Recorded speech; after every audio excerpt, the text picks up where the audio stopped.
Según informaciones del Departamento de Seguridad Pública del Estado norteamericano, el accidente ocurrió específicamente al este de La Grulla. Entre las víctimas mortales se encuentra un agente de la patrulla fronteriza y una persona más de la que aún no trascendió su identidad. La temperatura actual en la ciudad de Buenos Aires, 23 grados 6 décimas. La humedad, 86%, cielo nublado con tormenta débil. Informó para Splendid 990 Yamila Machuca, producción Lucía Franco. Todo el tiempo. Splendid 990. Servicio de noticias.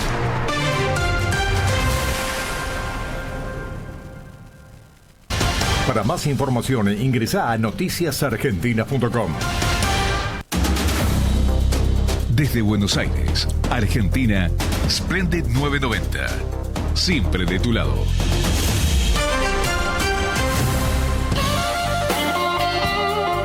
Para escuchar y escucharse. Campanas en la noche. En Splendid 990. Siempre de tu lado. Echándote de menos. Seguimos aquí en Campanas en la Noche. Yo soy Caro Fernández, estoy con Manuel Casado, con Gisela Aldeco y del otro lado una entrevista hermosa. Acá en el estudio, porque no está presente, pero está con nosotros Telma Fardín en una charla muy necesaria en el Día Internacional de la Mujer Trabajadora. Manu Casado quiere hacerte una pregunta, Telmi. Telma, buenas noches, ¿cómo estás? Hola, ¿cómo va? Bueno, y un poco agarrando esto que hablábamos del contexto político y también de la figura de Milei, ¿cuál es el análisis que se hace de por qué estas ideas de Milei han calado tan hondo también y se han popularizado tanto? Porque él, hay algunas terminologías que hace y entre ellas habla de la policía de la moral, como que usa algunos términos que, bueno, de la corrección política, del marxismo cultural, esto que hablabas de la batalla cultural está muy pujante. ¿Qué analizás de todo eso que él dice? Pienso, a ver, ¿se escucha bien? Perfecto. Pero se había perdido un cachito.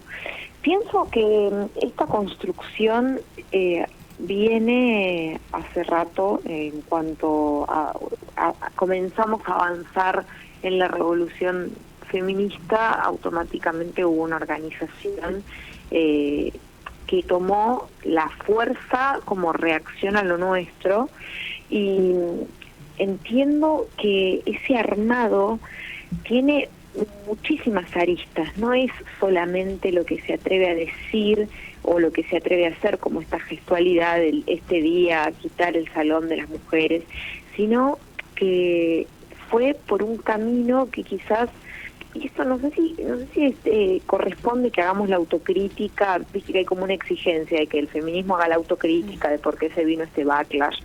Me parece que es interesante reflexionarlo, pero que no nos pueden cargar a nosotras con que lo que está pasando es producto solamente de nuestra revolución, porque creo que por un lado ha habido un descontento y una ineficiencia muy grande por parte del Estado para satisfacer las necesidades de la población.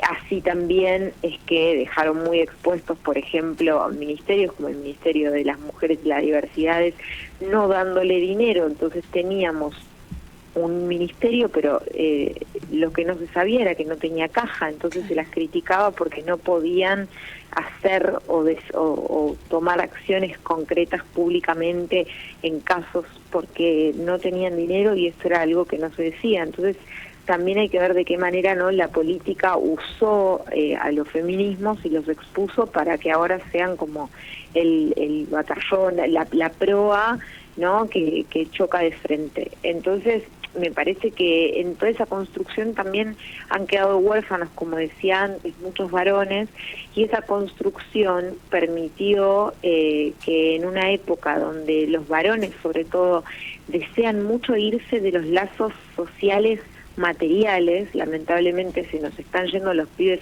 en las redes sociales y les está costando cada vez más vincularse cara a cara.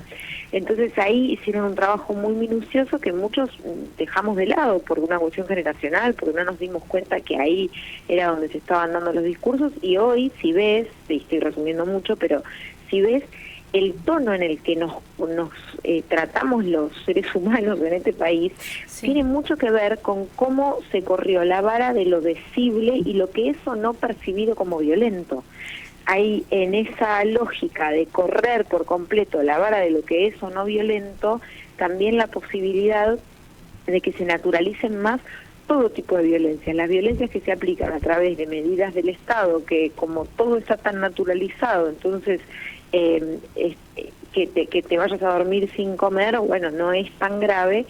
Eso se va traduciendo en pequeñas cosas y han hecho una contracultura muy interesante, pero bueno, ahora nos toca a nosotros, porque ellos han citado esto que decía antes, ¿no? Citan como, bueno, porque tal escritor dijo tal y cual cosa, y entonces parece que les dan un sustento a sus palabras, que por ahí los pibes que todavía no tuvieron la posibilidad de sentarse a leer, a estudiar, a investigar, o que les dieron solamente la educación del colegio, que tenemos que decir que lamentablemente no es suficiente para pensar más ampliamente, han quedado muy huérfanos y muy fácilmente cooptables por estos espacios de violencia que parece que garpa, ¿no? Como que hay algo de hablar a los gritos y en pocos caracteres que garpa, y que bueno, es un lenguaje que por ahí para poder ganar la batalla cultural tengamos que lograr dar.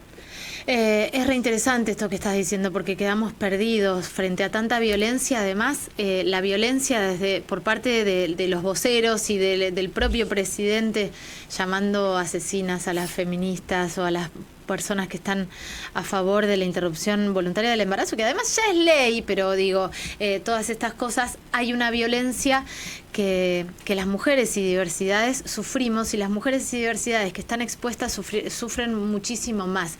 Y esto no es para victimizarse ni revictimizar a nadie, pero digo, la violencia digital es algo que hoy es moneda corriente por parte de los altos funcionarios también. Y la violencia digital es violencia. Sí, a mí, bueno, en esta línea de lo que veníamos conversando, lo que han logrado maravillosamente es cambiar el encuadre. Entonces, estamos todo el tiempo corriendo detrás del encuadre que ellos pretenden que sea la conversación. Y acá por ahí es interesante decir, bueno, quiénes son ellos y quiénes somos nosotros, porque si no también, incluso en esos términos discursivos, perdemos porque decimos ellos y entonces parece que son los varones, ¿no? Claro. Son ellos y ellas. Porque hay muchísimas mujeres de en ese lugar negacionista de algo que habíamos logrado consensuar como sociedad, que era la violencia de género. Y entonces cuando decimos ellos también estamos incluyendo, ¿no?, a estas mujeres que terminan siendo tan cómplices. Pero ese encuadre que está corrido ya no nos deja a nosotras hablar, nosotros, también todos quienes estén del lado de la conquista de derechos y la igualdad de todos y todas, quedamos en una vara en la que de repente lo que estamos discutiendo siempre está marcado en la agenda por lo que pretenden instalar, que esto no es lo que veníamos logrando justamente dar los debates y poner en la mesa, vamos a hablar de educación sexual integral, vamos a hablar del aborto legal, seguro y gratuito, ahora vamos a hablar de lo que pasa con los abusos sexuales en las infancias. Veníamos siendo quienes instalábamos los temas, y no solamente los temas, sino de qué manera se hablaban. Hoy por hoy están ellos teniendo la posibilidad total de instalar cuáles son los temas de los que se habla, y no solamente eso, sino los términos en los que se da esa conversación. Y vemos que son términos de lo más violentos. Entonces, claro, primero no sabemos si discutir, que no nos pueden tratar de ese modo si vamos a dar un debate, o discutir de fondo de lo que estamos, no sabemos si discutir la forma o el fondo. Totalmente. Telmi, estamos en un momento donde la lucha colectiva y esto de sostener y de poner un borde para que no avasallen todos los derechos conquistados, y el día a día, porque lo que vos decías del hambre y de la vulneración de derechos y de correr atrás de llegar a fin de mes y de a ver qué hacemos, dejamos como en un costadito los sueños, las pasiones, el deseo de encontrarnos como mujeres deseantes, deseadas, pero no desde lo sexual, sino desde todo el resto.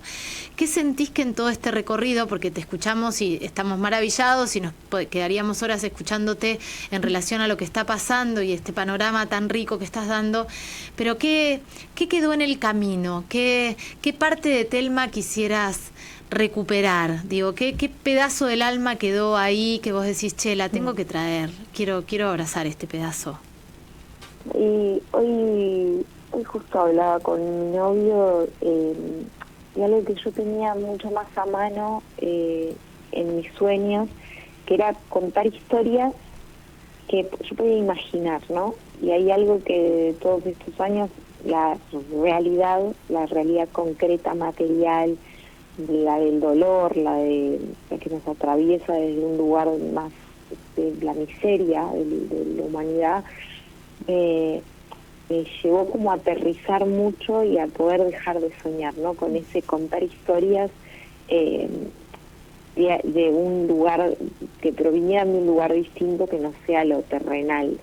Que yo crecí con eso, ¿no? Yo crecí más con que me trajeran un guión y ver cuál era ese mundo posible que había que inventar y contar de la manera más cercana para quien estaba del otro lado de la pantalla o sentado en la butaca del teatro. Y creo que tanta realidad me lo alejó, ese sueño, eso que todo el tiempo fue mi pulsión. Y ahora estoy en ese trabajo entre no perder ni un centímetro de conciencia social, de clase, de género y de todas maneras poder volver a conectar con esa niña que tengo desde tan pequeña, ahí saltando adentro mío queriendo contar historias. Gracias, Telmi, por esta charla. Te abrazamos desde acá, te agradecemos muchísimo esta charla. Te amo con toda mi alma y nada, a seguir luchando para afuera y también esto, ¿no? Mimarnos mucho adentro. Un beso enorme. Un abrazo para todos, todas ahí y sí, amiga, te adoro, te amo y gracias a vos por cómo llevas adelante este programa. Un beso enorme. Pasaba por aquí, por Campanas en la Noche.